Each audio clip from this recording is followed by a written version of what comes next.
Hi,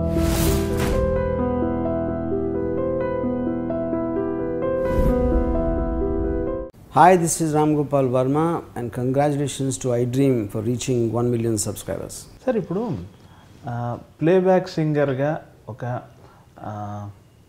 దాన్ని ఏమంటారు మెహబూబ్ గులూకార్ అంటారు హిందీలో, అట్లా స్టార్ సింగర్ అనే ఒక కాన్సెప్ట్ ఉండేది. లతా మంగేష్కర్, ఆశా భోంస్లే, సుశీలమ్మ గారు, మీరు, బాలు గారు, ఘంటసాల గారు, మహమ్మద్ రఫీ, జేస్దాస్. ఆ శకం అయిపోయిన తర్వాత మెహబూబ్ గులూకార్, ఈ స్టార్ సింగర్ అనే కాన్సెప్ట్ ఇంక ఎందుకు పోయింది? ఇక ఎందుకు మీ స్థాయికి మిగతా వాళ్ళు ఎవరు రీచ్ కాలేకపోతున్నారండి? స్టార్ ఛానల్లో వచ్చే స్టార్ సింగర్లు అంటున్నారు కదా. అలా కదా నా ఉద్దేశం. I was just making it lighter weight. కష్టం సార్ అది. కారణం ఏంటంటే ముఖ్యంగా ఒక కొత్త నేపథ్య గాయన్ని తీసుకుంటే వాళ్ళకి ఎక్కువ అవకాశాలు ఇచ్చి వాళ్ళకి పదును పెట్టి వాళ్ళ చేత మంచి జాబ్ని రాబట్టాలని తాపత్రయం ఉండేది. ఇప్పుడు చాలామంది సింగర్స్ వచ్చారు, టాలెంటెడ్ సింగర్సే వచ్చినా ఏమవుతుందంటే ఏదో వెరైటీ అనేటటువంటి ఒక మాటను వాడుతూ ఒకే సినిమాలో ఒక హీరోకి 4 సింగర్ చేత పాడిస్తున్నారు. అది కూడా పర్వాలేదు, గతంలో కూడా 1-2 సార్లు జరిగాయి. ఒకే పాటను 3 పాడడం ఏంటి? అది కూడా ఫ్యాషన్ అయిపోయిన రీతిలో. ఇంకా ఎలా ఉంటారు? ఒక సినిమాలో 4 పాడంగానే ఇంకో కొత్త వాయిస్ వినిపించగానే వాడి చేత పాడిద్దాం అని వాళ్ళని తీసుకురావడం. లేదా ఇప్పుడు ఏ భాషలో పాడుతున్న వాళ్ళు మరో భాషలో పాడినా తప్పు లేదు, ఆ భాషకు న్యాయం చేసినంత వరకు తప్పే లేదు. ఇప్పుడు ఎవరో ఒక పెక్యులర్ వాయిస్ ఒక యాడ్లో వింటారనుకోండి, మనం ఎందుకు పాడించకూడదు అని తీసుకురావాల్సిన అవసరం లేదు. అది ఎప్పుడంటే ఇక్కడ ఎవరైనా ఆ పాటకు అతనిలా న్యాయం చేయలేరు అనుకునే పరిస్థితులు తప్పకుండా పిలుచుకురావాలి. మేమందరం అలా పాడిన వాళ్ళమే కదా మిగతా భాష. నాకు అభిప్రాయం ఇప్పుడు ఏమవుతోందంటే ఫ్యాషన్ అయిపోయింది. అసలు కొన్నిట్లు కొంతమంది పేరు కూడా తెలియదు మనకు. పాపం వస్తున్నారు, ఓ 10-15 పాటలు పాడి కొద్దిగా సంపాదించుకుంటున్నారు, మళ్ళీ వాళ్ళు మర్చిపోబడుతున్నారు, ఇంకెవళ్ళో వస్తున్నారు. దానివల్ల ఏమీ జరగదండి. ఇప్పుడు త్యాగం అంటే ఎలా జరగాలంటేనండి, మీరు నిజంగా ఒక తరం అయిపోతుంది, ఆ తర్వాత ఇంత మంచి వాళ్ళు రావాలి అనుకున్నప్పుడు వీళ్ళలో ఉన్న బెస్ట్ ఒక 2 అబ్బాయిలని 2 అమ్మాయిలను తీసుకుని వాళ్ళకి ఎక్కువ ఎక్స్పోజర్ ఇవ్వాలి, ఎక్కువ అవకాశాలు ఇవ్వాలి, ఎక్కువ మంచి మంచి పాటలు పాడే అవకాశాలు ఇవ్వాలి. అప్పుడు వాళ్ళు నిలదొక్కుకోవడానికి అవకాశం ఉంటుంది. ఇప్పుడు కేవలం మాధ్యమం ఉంది కదా, దాంట్లో ఏవో కార్యక్రమాలు అందరూ కనపడుతున్నారు, పాపులర్ అవుతున్నారు, సంపాదించుకుంటున్నారు, వెళ్ళిపోతున్నారు తప్ప ఎవరికి ఆత్మసంతృప్తి లేదు. ఇంకొక పాయింట్ ఆలోచిస్తే వాళ్ళు నిలదొక్కునడానికి ఇప్పుడు నాకు వచ్చిన కొత్తల్లో నేనే ఫస్ట్ అన్ని పాటలు పాడిన సినిమా. దాంట్లో ఉన్నటువంటి పాటల ద్వారా అన్ని రకాలు పాడగలడు అని ఒక చిన్న అవగాహన జనానికి, ఒక చిన్న అంగీకారం దొరికింది. ఆ తర్వాత ఏ దివిలో విరిసిన పారిజాతమో, ఇతను సెమీ క్లాసికల్ కూడా పాడగలడు, మామా చందమామ, ఇవన్నీ పాడుతూ ఆడవే మయూరి, సంస్కృత సమాసాలను కూడా వీడు బాగా ఉచ్చరించగలడు. కాస్త ముందుకు వెళ్ళిన తర్వాత శంకరాభరణం, పాస్పోర్ట్, వీడికి సెమీ క్లాసికల్తో పాటు లలితమైన క్లాసికల్ సాంగ్ సినిమాకు సంబంధించింది కూడా పాడగలడు అని ఒక మాట. అంతకుముందు హలో బాలు అనేవాళ్ళు నమస్కారం అండి అనడం మొదలెట్టారు. కారణం ఏంటి? ఈ పరిణామ దశలో నాకు మంచి మంచి మంచి పాటలు ఇచ్చారు, నాకు వాటిని నేను చక్కగా పాడాను, 2 పక్కలా ఉంది అది. ఇప్పుడు అలాంటి సందర్భోచితమైన పాటలు ఎక్కడున్నాయండి? ఏ పాట ఇచ్చినా పాడగలిగేటటువంటి విజ్ఞానం ఉన్నటువంటి గాయకులు ఉన్నా కూడా నాలాంటి వాడికి దొరికినటువంటి మంచి పాటలు వాడికి దొరకట్లేదు. అది ఇచ్చే రికగ్నిషనే వేరే, అది ఇచ్చేటటువంటి మర్యాదే వేరు. ఇప్పుడు ఒకే రకం పాట 10 మంది పాడుతున్నప్పుడు అందులో వాడు పాడాడు కదా, ఇందులో వీడిని పాడిస్తామని అనుకుంటున్నారు తప్ప అలాంటి సందర్భం, ఆ సందర్భానికి తగిన పాట ఎక్కడొస్తున్నాయి? ఇవన్నీ కాలంతో వచ్చేటటువంటి మార్పులని సరిపెట్టుకోవాల్సి వస్తుంది. But still they can do it. ఒకటే కాదు, టెక్నాలజీ వచ్చిన తర్వాత ఎన్ని జరుగుతున్నాయి. కలిసి పనిచేయడం అనేటటువంటిది ఉండట్లేదు. నేను ఇక్కడ పాడతాను, శ్రేయ ఘోషాల్ బాంబేలో పాడుతుంది, లేదా శంకర్ మహాదేవన్ బాంబేలో పాడతాను, నేను మద్రాసులో పాడతాను. కలిసి పనిచేయడం అనేటటువంటి జరగడమే లేదు. కవి ఉండట్లేదు రికార్డింగ్లో. ఒక్కోసారి రాసిచ్చిన వాళ్ళు మ్యూజిక్ డైరెక్టర్ బాంబేకి వెళ్ళడానికి ఎవరో కొంతమంది మాత్రమే వెళ్తారు, కొంతమంది అసిస్టెంట్ డైరెక్టర్ని పంపిస్తాడు. ఆ సాంగ్ కాపీ తీసుకెళ్ళి అతనికి తెలిసిన తెలుగులో అది డిక్టేట్ చేస్తాడు, అతనికి తెలిసిన హిందీలో అతను రాసుకుంటాడు. ఇది దంత్యమా, ఇది చానా, సానా, జానా, జానా ఏమిటి తెలియదు. ఆ లైన్లో ఉన్నటువంటి అర్థాన్ని ఎక్స్ప్లెయిన్ చేసే కవి ఉండగలగాలి పక్కన.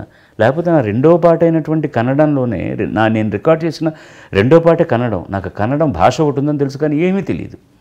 భయపడ్డాను నేను. రంగారావు గారు, వేణు రంగారావు గారని, ఆయన మ్యూజిక్ డైరెక్టర్ కన్నడ సినిమాకి, తెలుగువారు.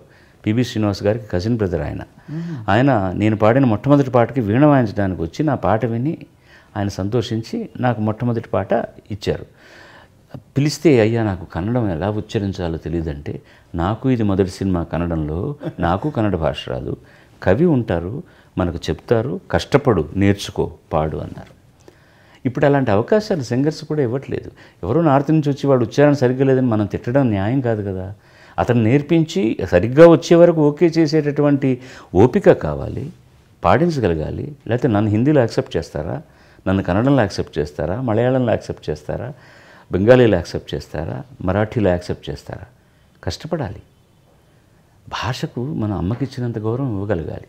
అది ఇప్పుడు ఎలా పాడినా పర్వాలేదు, ఇది వెరైటీగా ఉంది అని.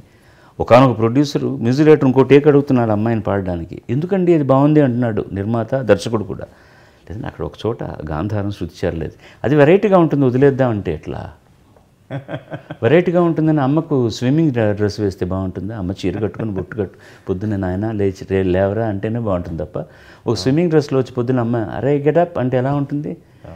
ఈ మర్యాద అమర్యాద దానికి ఇవ్వాల్సి. నాకు ఒక అభిప్రాయం ఉంది sir, correct me if I'm wrong. ఇప్పుడు మీరు లతా మంగేష్కర్, జానకమ్మ, మీరు ఇంత గొప్ప కళాకారులు నా అభిప్రాయమే సార్ ఇది. మీ వ్యక్తిత్వమే ఇప్పుడు వ్యక్తిత్వమే కళ రూపంలో రిఫ్లెక్ట్ అవుతుంది కదా. అవునండి. మీ తాలూకు జీవితం తాలూకు గాఢతే మిమ్మల్ని కళాకారులుగా ఈ స్థాయికి తీసుకెళ్ళింది కదా. ఇప్పుడు వస్తున్న కొత్త వాళ్ళ వ్యక్తిత్వం అంత గాఢతకి చేరకపోవటం వల్లే వాళ్ళు మీ స్థాయికి రావడం లేదేమో సార్. వాళ్ళు మిమ్మల్ని అందరినీ కలిపామంటున్నాను. వాళ్ళు ఒక స్థాయికి వచ్చిన తర్వాతే వాళ్ళ వ్యక్తిత్వం ఏంటని మనకు తెలుస్తుంది. ఆ స్థాయికి రావడానికి ముందరే వాళ్ళని పిండిలోనే తింపేసి అవతల పడేస్తే వాళ్ళ వ్యక్తిత్వం ఏంటని మనకు తెలుస్తుంది. వాళ్ళ వ్యక్తిత్వం ప్రతిఫలింప చేయడానికి అవకాశం ఎక్కువ రావాలి కదా. అలా అతను మంచి మంచి పాటలు పాడినప్పుడే ఓహో ఇతని వ్యక్తిత్వం ఇలా ఉంది కాబట్టి ఇంత మంచి పాట పాడాడు అనుకోవడానికి అతనికి ఆవిడకు మనం అవకాశం ఎక్కడ ఇస్తున్నాం? మీరే ఓ సందర్భంలో అన్నారు ఇక్కడేమీ లేదు ఇక్కడ ఉంది అని. డెఫినెట్గానండి, వ్యక్తిత్వం ప్రతిఫలించి తీరుతుంది. నీ గుండె ఎలా ఉందో, నీ మనసు ఎలా ఉందో, నీ బుద్ధి ఎలా ఉందో అది పాటలో కనపడుతుంది. ఆ చిన్న ఈర్ష్యాద్వేషాలు ఉంటే బాగోదండి. నేను ఈ సందర్భంలో ధైర్యంగా ఒక ఎగ్జాంపుల్ చెప్పదలుచుకున్నాను. నా ఎదురుగుండా వచ్చి చేతులు నిలుపుకుంటా ఆహా మీకంటే లేని వాళ్ళు అందరూ అన్నవాళ్ళు వాళ్ళని ఇంటర్వ్యూ చేస్తున్నప్పుడు మీరు ఎందుకండి మీరు బాగానే పాడుతున్నారే, అన్నీ బాలసుబ్రహ్మణ్యమే పాడారు లేదండి, అంత రాజకీయం అండి తొక్కేశారు అని అన్నటువంటి వ్యక్తిత్వం ఉన్నవాళ్ళు, అలాంటి వ్యక్తిత్వం ఉన్నవాళ్ళు అక్కడే ఉంటారు అంతే. ఇప్పుడు నాకు యేసుదాస్ గారి కంటే బాగా పాడాలని తాపత్రయం ఉండాలి, నేను దాన్ని కృషి చేయాలి, బాగా పాడగలగాలి. యేసుదాస్ ఏం పాడుతున్నాడు, ఆయన పాటకు రాకుండా చేయడానికి నేను ఏదైనా ప్రయత్నం చేయగలనా అని ఆలోచిస్తే నువ్వు అక్కడే ఉంటావు. కానీ ఎవరిని రాలేం లేదు. నేను ఏమన్నా బస్ స్టాండ్కి వెళ్ళి రైల్వే స్టేషన్కి వెళ్ళి మనుషులను పెట్టి నువ్వు రావద్దా ఆగిపోయి ఇక్కడ నీ ఎవరో పాడడానికి ముందు నా మాట చెప్తే వినే మ్యూజిక్ డైరెక్టర్లు నువ్వు సార్ నేను తప్ప ఎవరు పాడడానికి వీలేదు అంటే అప్పుడు నా గాత్రం ఎంత, నా స్థాయి ఎంత, నువ్వు కాదు ఇంకోటి పోరా అని పక్కకు తోస్తారు. నేను నా స్థాయిని సంపన్నం చేసుకోవడం కోసం కష్టపడ్డానే తప్ప ఇంకొవరు రాకూడదు అనలేదు. మా సీనియర్ కళాకారులు కూడా నేరుగా సభల్లోనే అన్నాడు, అయ్యా ఘంటసాల గారు ఉన్నప్పుడు ఏదో కామెడీ పాటలు అవన్నీ మాకు ఇచ్చేవారు, కొంతమంది హీరోలకు పాడాం. ఇతను వచ్చిన తర్వాత సేనాధిపతి దగ్గర నుంచి సైనికుడి దగ్గర నుంచి రాజు దాకా ఇతనే పాడుతున్నాడు, మాకు రావట్లేదు అంటే నేను పాడిన పద్ధతి అది వాళ్ళకి నచ్చింది. నేను ఎవరికి ఎలా కావాలో అలాగ పాడాను. అది ఇప్పుడు కూడా ఆ గొప్పతనాన్ని నేను ఒప్పుకోకపోతే నాకు నేను ద్రోహం చేసుకునేవాడిని కాదండి. దాన్ని కూడా సవినయంగానే భరించాను తప్ప ఎక్కడా నేను ఒక తుల్యమైన మాట మాట్లాడలేదు. ఏదో వాళ్ళ మనసు నొచ్చుకుంది అన్నారని వాళ్ళే నా ఎదురుగుండా వచ్చి తమ్ముడు ఆహా నువ్వు పాడుతున్నట్టు ఎవరు పాడలేరు అన్నప్పుడు దాన్ని కూడా చిరునవ్వుతోనే స్వీకరించాను తప్ప నేనేనాడు ఏదో అది తర్వాత వాళ్ళ మానసిక పరిపక్వత అలాంటిది. వాళ్ళు మాట్లాడేటప్పుడు ఎక్కడన్నా ఒక కెమెరా మన మీద ఉంది, మీరు ఎక్కువ పాటలు పాడలేకపోయారే, బాలసుబ్రహ్మణ్యం గారు పాడుతున్నారు అన్నప్పుడు అయ్యా ఆయన నాకంటే బాగా పాడతాడు, నాకంటే గొప్పవాడు. ఇప్పుడు నేను యేసుదాస్ గారి గురించి చెప్పట్లేదా, బాలమురళి గారి గురించి చెప్పట్లేదా, కిషోర్ కుమార్ గారి గురించి చెప్పట్లేదా? ఉన్నమాట చెప్పడానికి ఏంటి తప్పులేదు. అది చెప్పడానికి ఒక చిన్న ఇన్ఫ్లెక్స్ లోపల ఒక ఇన్ఫీరియారిటీ కాంప్లెక్స్ వచ్చి నేను వాడికంటే బాగా పాడగలను, వాడు నాకు అవకాశాలు ఇవ్వకుండా చేశాడు అనడం అపరిపక్వతకు ఒక నిదర్శనం అంతే తప్ప వేరే ఏమీ కాదు. డెఫినెట్లీ ఇప్పుడు మనం ఎవరో విమర్శ చేస్తూ నాలాంటి గాయకుడు ఇక పుట్టడం కష్టం అవుతుంది అని నేను ఒక స్టేట్మెంట్ ఇచ్చి ముగించాను. బాలసుబ్రహ్మణ్యం గారు మీరంటే మాకు చాలా గౌరవం, మీరు చాలా జాగ్రత్తగా మాట్లాడతారు, అంత మాట ఎలా అనేశారు మీరు అని. దాని వెనకాల ఉన్న హృదయం అర్థం చేసుకునేవాడికి తెలుస్తుంది. ఇప్పుడు అలాంటి గాయకుడు పుట్టడానికి అవకాశాలు లేవు. ఫస్ట్ ఆఫ్ ఆల్ వాడు ఉన్నాడో లేదో తెలియాలంటే వాడికి ఎక్కువ అవకాశాలు ఇవ్వాలి. అలాంటి అవకాశాలు రావట్లేదు ఎవరికి. నాకంటే గొప్పగా పాడే చాలామంది గాయనిమణులు, గాయకులు నేను సూత్రధారిగా పనిచేస్తున్న ప్లాట్ఫామ్ నుంచి వచ్చారు. చాలా చక్కగా పాడగలిగిన వాళ్ళు, విద్వత్తు ఉన్నవాళ్ళు. అవకాశాలు లేవు వాళ్ళకి. నేను భాషని, భావాన్ని, సంగీతాన్ని నాకున్నంత పరిధిలో నేను దాన్ని బాగా ఆకలింపు చేసుకొని కష్టపడి ఆ భావాన్ని అవి చక్కగా నేను ప్రతిఫలింప చేయడానికి నా గానం మూలకంగా నాకు అవకాశాలు వచ్చాయి. ఇక అలాంటి అవకాశాలు నేను ఒక కవి పనిని చాలా సులభం చేశానండి. అంత మునుపు ఆలోచించేవాడు అనమాట. ఒక పెద్ద సమాసం ఇస్తే ఒక ఆర్టిస్ట్ ఎవరైనా గాయకుడు పాడడానికి ఇబ్బంది అవుతుందేమోనని. నేను పెద్దవాళ్ళని ఎవరిని కించపరుస్తూ కాదు, వీళ్ళు ఆలోచించేవాళ్ళు, వాళ్ళు పాడలేరని కాదు. అందుకని సరళతరంగా రాయించుకోవడం, లేదన్నా ఒక కాంప్లికేటెడ్ ట్యూన్ చేస్తే ఎందుకండి ఇది పాడడం ఇబ్బంది అవుతుంది అని ఆలోచించి దాన్ని సరళతరం చేయడం చేసేవాళ్ళు. నేను వచ్చాక జరిగింది ఏంటంటే, ఎంత కాంప్లెక్స్డ్గా ఉన్నా కూడా ఇది డైరెక్టర్ ఏమయ్యా ఇది పాడడం కష్టం, బాలు పాడతాడండి, ఏమైనా ఇది ఉచ్చరించడం కష్టం, బాలు ఉచ్చరిస్తాడండి అనే ఒక నమ్మకాన్ని, నేను అది చేశానో లేదో తర్వాత సంగతి, ఒక నమ్మకాన్ని ఒక కవికి, ఒక సంగీత దర్శకుడికి కలిగించానంటే నేను ఎందుకు గర్వపడకూడదండి. మిగతా వాళ్ళు ఆ నమ్మకాన్ని కలిగించలేకపోయారు కాబట్టి వాళ్ళకి అవకాశాలు రాలేదు. That's it. ఇందులో రాజకీయమో మరొకటో ఏమీ లేదు. యేసుదాస్ గారు తమిళంలో పాడడం ఉధృతంగా చేస్తున్న రోజుల్లో 2 సంవత్సరాలు నాకు ఒక్క 10 పాటలే దొరికాయి. నేను ఏనాడు డీలా పడిపోలేదు, మిగతా భాషల్లో పాడుతూనే ఉన్నాను. నేను సడన్గా ఎందుకు నాకు పాటలు రాలేదు అని విశ్వనాథన్ గారు ఒక 2 ఏళ్ల తర్వాత రికార్డింగ్ నన్ను పిలిచి ఏమైపోయానో కనపడలేదే అన్నారు. నేను ఎక్కడికి పోలేదండి, మీరు నన్ను 2 ఏళ్ల తర్వాత పిలిచారు అని. ఏమిటి అలా అంటున్నావు అన్నాడు. నిజం అన్నగారు, ఈ 2 ఏళ్ళు నన్ను పిలిచి మీరు కంప్లైంట్ చేయట్లేదు, మీ మరొక సోదరుడు అద్భుతంగా పాడుతున్నారు కాబట్టి ఎక్కువ పాటలు ఆయన చేత పాడించారు. నన్ను 2 ఏళ్ల తర్వాత మీరు పిలిచారు, ఇప్పుడు నాకు సంతోషంగా ఉంది అంతే తప్ప. ఆయన అసిస్టెంట్ని పిలిచి ఏం నారాయణ నాయర్ బాలను మనం 2 ఏళ్ళకి పిలవలేదండి. అవునండి అన్నారు. ఇది ఎలా జరిగింది అబ్బాయి అన్నాడు ఆయన. ఎలా జరగాలో అలా జరుగుతుందండి, ఇది న్యాయంగా జరగాల్సిన పద్ధతి. నాకు మీరు ఇప్పుడు పాట ఇచ్చారు, నేను ఈ పాట మీద కాన్సన్ట్రేట్ చేసి నేను బాగా పాడాలి అంతే. మిగతా ఎవరెవరో పాడేస్తున్నారు అనుకుంటే ఆ సందర్భంలో వాళ్ళకు ఉన్నటువంటి విద్వత్తు దాన్ని కారణం పెట్టుకుని ఓ 2 పాటలు అత్యద్భుతంగా హిట్ అయిపోయాయి కాబట్టి అదే ఎంజీఆర్ గారు, అదే శివాజీ గారు అందరూ ఆయన చేత పాడించారు. సో ఈ సందర్భం జరిగిన తర్వాత మళ్ళీ అదే ఎంజీఆర్, అదే శివాజీ గారు నా చేతనే పాడించుకోవాలని అనుకున్నారు. ఇందులో పోటీ కాదు ముఖ్యం, ఒక కాల పరిణామంలో జరిగేటటువంటి ఇవన్నీ మామూలుగా జరుగుతాయి అంతే. కానీ దీన్ని అవతల వాడి మీద నేను అప్పుడు యేసుదాస్ గారు వచ్చేసారు, ఆయన మలయాళీ, ఎంఎస్ విశ్వనాథన్ గారు అప్పుడు చాలా స్థానికంగా అద్భుతంగా చేస్తున్నాడు, ఆయన మలయాళీ, అందుకు నేను ఎక్కడో తెలుగువాడిని, నాకు ఇవ్వలేదు, ఈ మలయాళీ కలిసిపోయారంటే అంతకంటే కుసంస్కారం ఒకటి ఉండదు. ఎక్కడ గొప్ప ఉంది అక్కడ ఒప్పుకోవడం నేర్చుకోవాలి మనం. విశ్వనాథన్ గారి టీంలో మీరు చాలా ముఖ్యులు. ఒక దశలో మీ పాటలు లేకుండా ఆయన సినిమాలే రాలేదు. కాలక్రమంలో విశ్వనాథన్ గారి శకం ముగిసి లేదా వారి కొంత తగ్గుతూ ఇళయరాజా అనే మధ్యాహ్న మార్తాండు అలా పైకి వచ్చినప్పుడు మీరు అందంగా ఒదిగిపోయారు. విశ్వనాథన్ గారి నుంచి అలా ఇళయరాజా క్రమంలోకి అలా ఒదిగిపోయారు. ఆ పరిణామం గురించి చెప్పండి. ఎడుపారు కై పిళ్ళే అని చిన్నపిల్లవాడు ఏడుస్తుంటే ఎవరు ఎత్తుకుంటే వాళ్ళ చంకలోకి వెళ్ళడమే మన పని. ఇప్పుడు విశ్వనాథన్ గారు ఉధృతంగా చేస్తున్న రోజుల్లో కూడా విజయభాస్కర్ అనేవాడికి, ఉపేంద్ర కుమార్ అనే ఆయనకు, మిగతా వాళ్ళకి, తమిళంలో చేస్తున్న వాళ్ళకి, తెలుగులో చేస్తున్న వాళ్ళకి అందరికీ, రాఘవుల్ గారికి పాడాను, సత్యం గారికి పాడాను. అప్పుడు చక్రవర్తి అనేవాడు కొత్తగా మొదలైనప్పుడు పాడాను, వాడు వీళ్ళందరినీ సూపర్ సీడ్ చేసిన తర్వాత పాడుతూనే ఉన్నాను. ఘంటసాల మాస్టర్కి పాడాను, పింజల్ గారికి పాడాను, రాజశ్రీ. పిలిస్తే అవకాశం ఇస్తే పాడడం మన వంతు తప్ప ఇందులో ఒదిగిపోవడం, అడ్జస్ట్ అవడం అనేది ఏం లేదు. ఎవరి బాణీకి తగినట్టు పాడడం అనేటటువంటిది కళాకారుడి లక్షణం, గాయకుడి లక్షణం. అది లేకపోతే రెండో పాటకి పిలవరు మిమ్మల్ని. మన పాటకి వీడు న్యాయం చేస్తా అనుకున్నప్పుడే పిలుస్తారు. అప్పుడు నేను కీర్తివంతుడిగా ఉండుండవచ్చు. వాడితో ఇళయరాజాతో నాకు మా కచేరీలో హార్మోనియం మాస్టర్ని బట్టి నా గురించి వాడికి బాగా తెలుసు కాబట్టి అలా అయినా కూడా మొదటి 2-3 సినిమాలు నేను పాడనే లేదు వాడికి. దానికి కారణాలు ఏమైనా ఉండొచ్చు, నేను అవైలబుల్గా లేకపోవచ్చు, ఏమనవచ్చు. 4వ సినిమా నుంచి మొదలెట్టిన తర్వాత ఎక్కువ కాంబినేషన్ నేను, జానకి గారు, ఇళయరాజాతో అలా జరిగిపోయింది. ఆ తర్వాత మనోని పిలిచి అతనికి చాలా గొప్ప అవకాశాలు ఇచ్చారు. వాడి మ్యూజిక్ డైరెక్షన్లో యేసుదాస్ గారు అద్భుతమైన పాటలు పాడారు.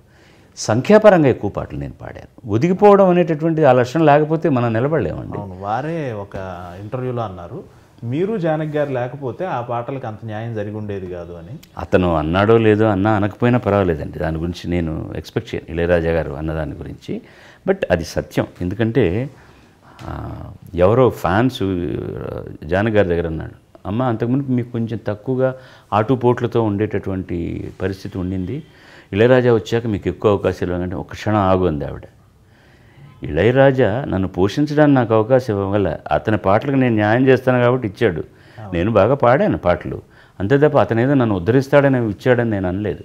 అతను ఇచ్చినందుకు నేను ధన్యవాదాలు చెప్తాను, మంచి పాటలు. ఇవకేం చేస్తాడు, నేను బాగా పాడతాను అంతే. అలాగే ఇక్కడ కూడా గివ్ అండ్ టేక్. ఇప్పుడు ఇళయరాజా చాలా గొప్ప సంగీతం చేశాడు, ఆ గొప్ప సంగీతాన్ని పాడవలసిన వాళ్ళు పాడినప్పుడు వచ్చేటటువంటి ఆనందమే వేరే. అలాగనే మేమే పాడాలని లేదు, కొన్ని పాటలు అతను ఎవరి కోసం చేశారో వాళ్ళు న్యాయం చేశారు. బట్ ఎక్కువ శాతం పాటలు మేము ఇద్దరం పాడాం కాబట్టి మా కాంబినేషన్ అనేటటువంటి సుస్థిరమైంది.